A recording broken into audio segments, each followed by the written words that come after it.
জাতীয় এইডস সংস্থা বা এসটিডি কন্ট্রোল, যার সংক্ষিপ্ত নাম এনএএসপি, এই সংস্থা থেকে 2016 সালে প্রকাশিত হয় চতুর্থ national strategic plan for HIV and AIDS response 2018 থেকে 2022।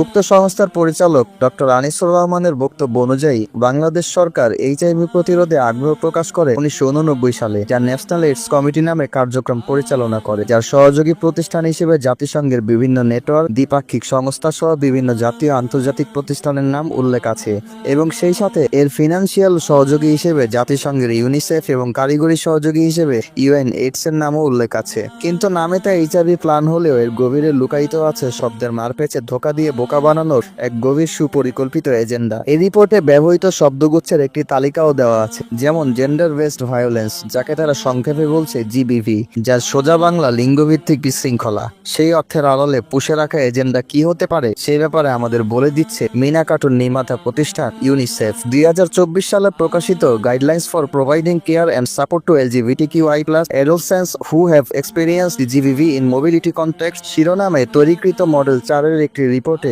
জিবিভি এর আওতাধীন কর্মসূচির ব্যাপারে সংক্ষেপে কিছু বর্ণনা দেওয়া হয়েছে, যার শেষের দিকের কথাটি এরকম: while also aiming to fill existing gaps in psychological support for LGBTIQ+ adolescent survivors of gender-based violence in context of human mobility। অর্থাৎ এমনকি জিবিভি প্রজেক্টের আওতাধীন বিষয় হলো 10 থেকে 19 বছরের সমকামী শিশু কিশোরদের মানুষের সাথে চলাফেরায় যে মানসিক সহযোগিতা প্রয়োজন হয় তার শূন্যস্থান পূরণে কাজ করে যাওয়া। তার মানে জেন্ডার বেসড ভায়োলেন্স বা জিবিভি এর একটি বড় এজেন্ডা হলো সমকামী চরিত্রের স্বাভাবিকরণ।